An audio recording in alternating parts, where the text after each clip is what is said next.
La meditación para esta hora lleva como título Una vida bien vivida vale más que 1000 sermones predicados.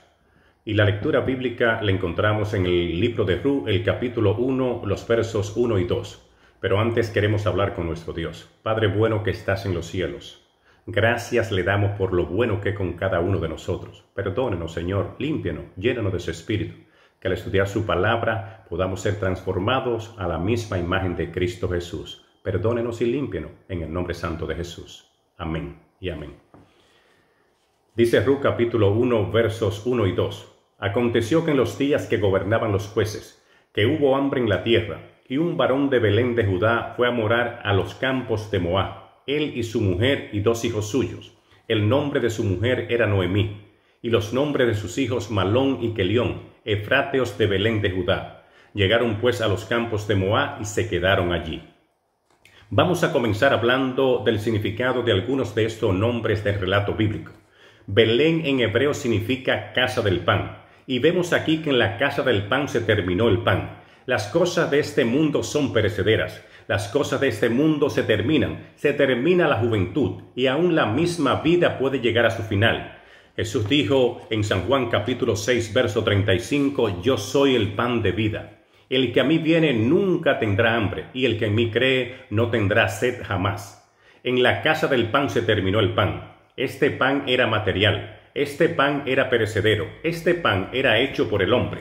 Pero el que tiene el pan de vida, el que tiene el pan que descendió del cielo, aunque se termine el pan físico, aunque se termine la juventud, aunque pasemos al descanso de la muerte, si tenemos el pan de vida, si tenemos el pan que no se termina, si tenemos el pan que descendió del cielo, nunca se acabará el pan en la casa del pan. Este pan es eterno, este pan no tiene principio ni fin. Este pan es el Dios Todopoderoso que se hizo carne, vino a este mundo, nació como un bebé, murió en una cruz, fue sepultado, resucitó al tercer día, ascendió a los cielos, intercede por nosotros y pronto vendrá en gloria. Y este pan es el que usted y yo necesitamos, y este pan se llama Cristo Jesús. Elimelech en hebreo significa mi Dios es rey. No se habla mucho del hombre llamado Elimelech, pero el significado de su nombre es interesante, mi Dios es rey. Pero Elimelech murió, pero esto no es nada que Elimelech muriera. ¿Sabe por qué? Porque dice Primera de Tesalonicenses capítulo 4, verso 13 al 16. Tampoco queremos, hermanos, que ignoréis acerca de los que duermen, para que no os entristezcáis como los otros que no tienen esperanza. Porque si creemos que Jesús murió y resucitó, así también traerá Dios con Jesús a los que durmieron en él. Por lo cual os decimos esto en palabra del Señor, que nosotros los que vivimos, los que habremos quedado hasta la venida del Señor, no precederemos a los que durmieron, porque el mismo Señor, con voz de mando, con voz de arcángel y con trompeta de Dios, descenderá del cielo y los muertos en Cristo resucitarán primero. Déjame decirte que lo que hemos confesado a Jesús como nuestro Señor, a los que hemos dejado el mundo y seguido a Cristo, a los que seguimos al Dios Todopoderoso, también nos pueden llegar las desgracias, nos pueden llegar los problemas, nos pueden llegar las dificultades y aún la misma muerte puede tocar nuestra puerta, pero no terminaremos en desgracia, no terminaremos en problemas, no terminaremos con la muerte, porque dice la Biblia que los muertos en Cristo resucitarán primero. A lo mejor has perdido algún ser querido, a lo mejor esté pasando por el valle de sombra de muerte, a lo mejor esté pasando por alguna enfermedad incurable. Déjame decirte que tu Dios y mi Dios sigue siendo rey. Tu Dios y mi Dios está sentado en su trono alto y sublime, y él venció la muerte. Dice Isaías capítulo 43 y el verso 2. Cuando pases por las aguas yo estaré contigo, y si por los ríos no te anegarán. Cuando pases por el fuego no te quemarás ni la llama arderá en ti. Cuando Dios nos llamó no nos prometió que no tendríamos problemas. Cuando Dios nos llamó, no nos dijo que no tendríamos enfermedades. Cuando Dios nos llamó, no nos dijo que no pasaríamos por el valle de sombra de muerte. Cuando Dios nos llamó, lo que nos prometió fue que estaría con nosotros todos los días del fin del mundo. Y esto es más que suficiente. Pasando por prueba, pasando por necesidad, pasando por un problema donde no ves solución, entonces Él nos dice a través del profeta Jeremías capítulo 33 y el verso 3, clama a mí y yo te responderé. Clama a mí y verás mi gloria. Clama a mí y te mostraré la salida. El secreto está en clamar a Jehová, esperar en Jehová y Él hará. Malón significa enfermedad y Kelión significa desperdicio. Dice Romanos capítulo 5, versos 17 y 18. Pues si por la transgresión de uno solo reinó la muerte, mucho más reinarán en vida por uno solo, Jesucristo, los que reciben la abundancia de la gracia y el don de la justicia. Así que, como por la transgresión de uno vino la condenación a todos los hombres, de la misma manera, por la justicia de uno vino a todos los hombres la justificación de vida. Es verdad que por la transgresión de Adán vino la muerte. Es verdad que en Adán todos estamos perdidos. Es verdad que en Adán todos morimos. Es verdad que en Adán no hay esperanza. En Adán solamente hay condenación. Pero también es verdad que en Cristo somos perdonados, que en Cristo somos justificados, que en Cristo somos una nueva criatura, que en Cristo tenemos restauración, salvación y vida eterna. Dos simientes, una de arriba y otra de la tierra, el fruto de la carne y el fruto del Espíritu. Para saber cuál es la simiente que estamos alimentando, debemos leer lo que dice Gálatas capítulo 5, versos 19 al 21.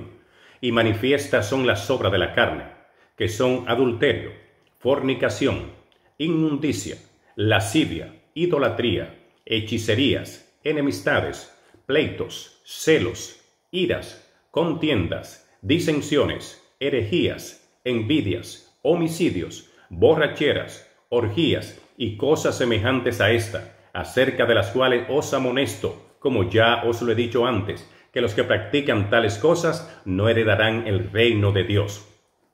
Todo lo mencionado aquí en Gálatas capítulo 5, versos 19 al 21, muestra la simiente de arriba, la simiente de Adán, muestra la simiente carnal, muestra la simiente que nos lleva a pecar, la simiente que nos lleva a la perdición. Dice Gálatas capítulo 5, versos 22 al 24, mas el fruto del Espíritu es amor, gozo, paz, paciencia, benignidad, bondad, fe, mansedumbre, templanza. Contra tales cosas no hay ley. Pero los que son de Cristo han crucificado la carne con sus pasiones y deseos. Si vivimos por el Espíritu, andemos también por el Espíritu.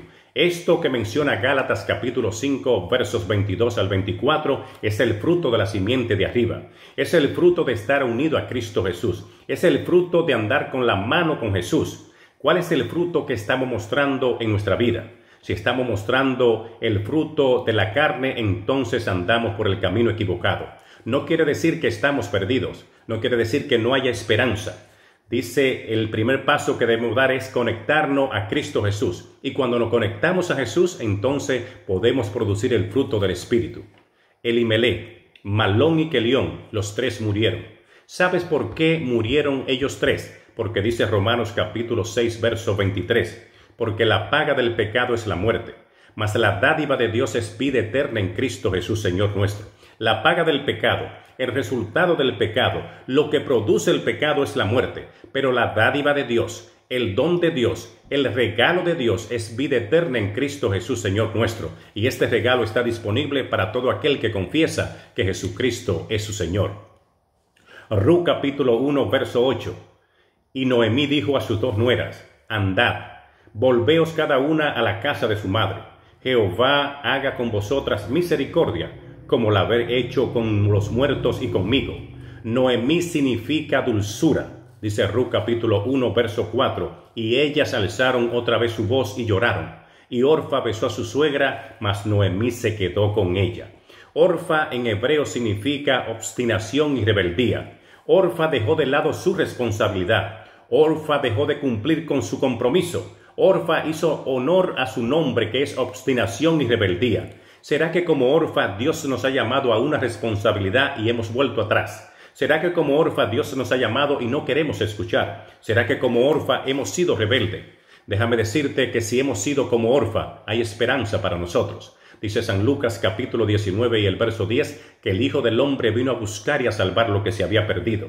Que si como Orfa no hemos cumplido con nuestra responsabilidad, que si como Orfa no hemos cumplido con nuestro deber, que si como Orfa hemos sido rebeldes, que hoy podamos decir, como dijo el profeta Isaías en el capítulo 6 y el verso 8, entonces oí la voz del Señor que decía, ¿a quién enviaré y quién irá por nosotros? Entonces respondí yo, heme aquí, envíame a mí. Orfa representa a aquellos que habiendo conocido la verdad del Evangelio. Orfa representa a aquellos que habiendo tenido una relación íntima con Cristo. Orfa representa a aquellos que cuando vienen las pruebas, cuando vienen los problemas, cuando vienen las dificultades, cuando viene la escasez. Dicen, cuando no era cristiano me iba mucho mejor. Cuando no era cristiano tenía mejor trabajo.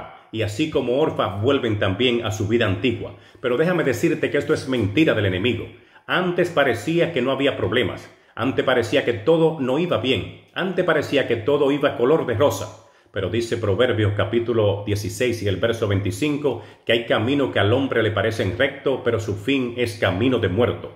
El ser humano sin Cristo puede estar respirando. El ser humano sin Cristo puede estar caminando. El ser humano sin Cristo puede estar haciendo muchísimas cosas, pero si no tiene a Cristo está muerto. ¿Sabe por qué? Porque dice San Juan capítulo 14 verso 6. Yo soy el camino, la verdad y la vida, y nadie viene al Padre si no es por mí. Podemos estar respirando, podemos estar caminando, podemos estar trabajando, podemos estar haciendo muchas cosas, pero si no tenemos a Cristo estamos muertos. Si no tenemos a Cristo estamos perdidos. Pero si tenemos a Cristo tenemos esperanza de salvación y de vida eterna. Es verdad que tenemos pruebas, es verdad que tenemos dificultades, es verdad que tenemos problemas y es verdad que a lo mejor no tenemos la misma abundancia que teníamos antes. Pero dice Jeremías capítulo 33 y el verso 3, clama a mí y yo te responderé. Esta promesa no la hace un hombre. Esta promesa no la hace un débil mortal. Esta promesa la hace el Dios Todopoderoso. Y Él no es hombre para arrepentirse, ni hijo de hombre para que mienta. Clama a mí y yo te responderé. Ruth significa dulzura. Y algunas de sus características son compañera fiel, sensible, bondadosa, honesta y dispuesta a ayudar. Dice Ruth capítulo 1 versos 15 al 17. Y Noemí dijo, he aquí tu cuñada se ha vuelto a su pueblo y a sus dioses. Vuélvete tú tras ella. Respondió Ruth, no me ruegues que te deje ni que me aparte de ti. Porque donde quiera que tú fueres iré yo, y donde quiera que tú vivieres viviré yo. Tu pueblo será mi pueblo y tu Dios será mi Dios. Donde tú murieres moriré yo, y allí seré sepultada. Así me haga Jehová y aún me añada que solo la muerte hará separación entre nosotras dos. Ruth le dice a Noemí, yo sé cuál es mi responsabilidad, yo sé cuál es mi deber, yo sé que tú me necesitas, así que no insista, porque estoy dispuesta a ir donde tú vayas, estoy dispuesta a vivir donde tú vivas, estoy dispuesta a pasar contigo todos los años que tu Dios te conceda, estoy dispuesta a morir donde tú mueras. Ruth era moabita. Ruth era adoradora de dioses falsos. Ruth era una idólatra. Pero ¿sabes lo que hizo la diferencia en su vida? ¿Sabe lo que hizo que ella cambiara sus patrones? ¿Sabe lo que hizo que ella tomara esa decisión? Que hubo alguien que estuvo dispuesto a testificar del Dios Todopoderoso. Alguien que vivió lo que predicaba. Alguien que estuvo de parte de la justicia. Alguien que fue fiel a Dios como la brújula al pola. Alguien que no temió llamar el pecado por su nombre. Y ese alguien fue dulzura. Ese alguien fue Noemí. Por eso Ruth no pensó dos veces en dejar a sus padres.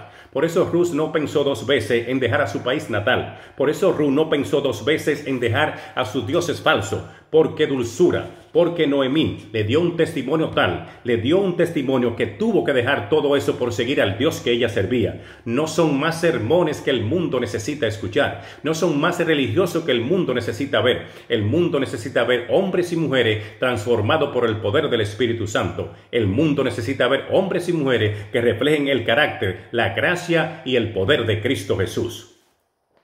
Noemí le enseñó que aunque su esposo y sus dos hijos habían muerto, le enseñó que aunque no tenía nada de este mundo, le enseñó que aunque humanamente se sentía sola, había un Dios en los cielos que la amaba, había un Dios en los cielos que la sostenía, había un Dios en los cielos que tenía su nombre inscrito en el libro de la vida y del Cordero. A lo mejor no has perdido a tu esposo y a tu esposa como Noemí. A lo mejor no estés sin familia como Noemí, pero quizás esté pasando por alguna enfermedad, por algún problema económico, por alguna prueba difícil. A lo mejor no ve solución a lo que está viviendo, pero déjame decirte que Dios tiene promesa para nosotros. Quiero decirte que las promesas de Jehová son fieles y son verdaderas. Y Él nos dice, clama a mí y yo te responderé. Esta promesa la hace el Dios Todopoderoso. Esta promesa la hace el Dios Creador. Esta promesa la hace el Alfa y el Omega. Esta promesa la hace el principio y el fin. Esta promesa la hace Emmanuel, Dios con nosotros. Y Él no es hombre para mentir, ni hijo de hombre para arrepentirse. Clama a mí y yo te responderé. La diferencia la hizo una hija fiel de Dios. La diferencia la hizo una mujer que aunque estaba pasando por una prueba tan grande, la diferencia la hizo una sierva de Dios que aunque había perdido humanamente todo, se mantuvo fiel al Dios de Israel. Dios está buscando las Noemíes modernas. Dios está buscando las Noemíes de este tiempo. No son más sermones que el mundo necesita escuchar. No son más religiosos que el mundo necesita ver. El mundo necesita ver vida transformada por el poder del Espíritu Santo. Entonces harán como Ru la Moabita. Dejarán sus vidas de placeres. Dejarán sus vidas de pecado. Dejarán la adoración de dioses falsos y se unirán al pueblo que guarda los mandamientos de Dios y tienen el testimonio de Jesucristo. Orfa representa aquello que cuando vienen las pruebas vuelven a su vida antigua. Orfa representa aquellos que cuando hay escasez apotastan de la fe y vuelven a su vida anterior. Orfa representa aquello que cuando pierden sus posesiones se desaniman y venden sus principios. Orfa representa aquellos que solamente son fieles a Dios cuando todo le va bien. Pero Ru representa aquellos que son fieles a Dios a pesar de los problemas. Ru representa aquellos que aunque se termine la abundancia siguen firmes en su fe. Ru representa aquellos que aunque el enemigo les quite los bienes de este mundo, siguen esperando los bienes venideros, el mundo mejor. Ru representa aquellos que aunque el enemigo les quite el pan, siguen fiel al Dios Todopoderoso. Ru representa aquellos que aunque el enemigo les quite todo, no puede quitarles su salvación, porque su salvación está escondida en Dios con Cristo Jesús. Ru capítulo 1, verso 6. Entonces se levantó con sus dos nueras y regresó de los campos de Moab, porque oyó que en el campo de Moab Jehová había visitado a su pueblo para darles pan. Cuando Jehová visita a sus hijos es porque quiere bendecirle. Visitó a María según San Lucas capítulo 1 versos 26 al 35 y dice la Biblia que fue la madre del Redentor, la madre del Salvador. Visitó a Pablo según Hechos capítulo 27 versos 23 y 24 y dice que esta noche ha estado conmigo el ángel del Dios a quien soy y a quien sirvo. Pablo, no temas, porque es necesario que compadezcan de César, y Dios te ha dado la vida de los que navegan contigo. Visitó a Pablo y le conservó su vida y la vida de los que navegaban con él. Visitó a Sadrat, Mesach y Abednego, según Daniel capítulo 3 y el verso 24 y 25, y dice que ese horno fue calentado 7 veces más de lo acostumbrado, y solamente se le quemó la soga que lo ataba, porque cuando Dios te quita algo es porque no te hace falta. Todo lo que Dios no quita o permite que se nos quite es porque no nos hace falta en nuestro caminar hacia el cielo. Estos 3 hebreos pudieron caminar en el horno de fuego con el mismo Jesús. Visitó a Daniel en el foso de los leones, según Daniel capítulo 6, verso 20 y 22. Y dice la Biblia que el ángel de Jehová, que en hebreo es Micael, ¿quién es como Dios sino Cristo Jesús? Cuando Dios visita a su pueblo es porque quiere bendecirlo. Visitó a María, visitó a Pablo, visitó a los 3 hebreos, visitó a Daniel y hoy te está visitando a ti porque quiere darte salvación y vida eterna. Que Dios te bendiga.